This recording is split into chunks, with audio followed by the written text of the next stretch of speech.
2017 Chrysler Pacifica. What we like, this latest Chrysler minivan's overall design and execution. Of course, we appreciate its practical attributes, too, the commanding forward visibility, the various cubby storage locations, the fold-into-floor second-row stow and go bucket seats, that each of its 7 seats can comfortably accommodate adults, and that the large cargo area behind the third row can swallow a dozen carry-on sized suitcases. But practicality is practically a given for a minivan, and Chrysler got far more than just that right. There are well-executed details such as the grain and gloss levels on the interior trim that impart a more upscale appearance. And, as we pointed out after our initial test, the Pacifica is dynamically ordained, with astute steering plus cornering and braking metrics that better almost anything with 3 rows. It also rides well and is comprehensively hushed at speed, both in terms of wind noise suppression and isolation over coarse road surfaces. In addition to all of the foregoing, we've stretched tanks of fuel as far as 500 miles while averaging as high as 29 miles per gallon. Partially enabling the long runs are the rear seat entertainment system with dual 10.0-inch touchscreens, which have proven to woo the wee ones. Summing up all of this goodness in a sentence in the logbook, Associate Online Editor Joseph Copperla writes, "I'd rather drive this than pretty much any 3-row crossover." What we don't like, first off, that the old Dodge Grand Caravan continues to sell at a 40% faster rate than the vastly superior but more expensive Pacifica. In terms of the Pacifica itself, we've found the halogen headlights to be lacking during rural night driving.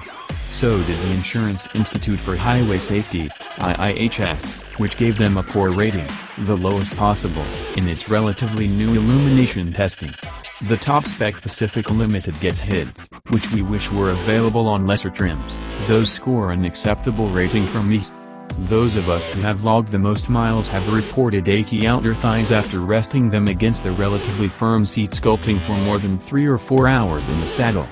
We think the bottom cushion should be more plush, especially on a vehicle that is so suited to long hauls.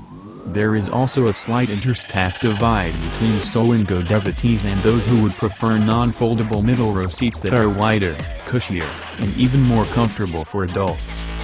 When we duck under the open rear liftgate to press the power close button in the cargo area, the system waits just long enough before responding that it seems likely that it didn't register, so we press it again. We suppose it's giving us time to get out of the way, but it would make more sense to locate the button in the more typical location at the base of the liftgate itself. What went wrong? Nothing of substance.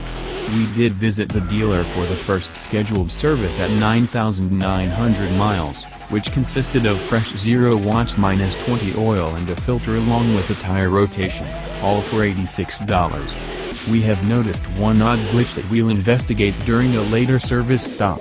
Sometimes during a remote start, the climate control automatically sets itself to its low setting and remains there even after the driver has pushed the start button from inside the vehicle. Not so bad for the summer months. But when the intention of using the remote start feature is to warm the cabin, entering an icy hurricane is not, well, cool. Where we went, the longest venture thus far was when a family of 5 joined a practical vehicle parade that is I-75 southbound during Michigan's spring break week.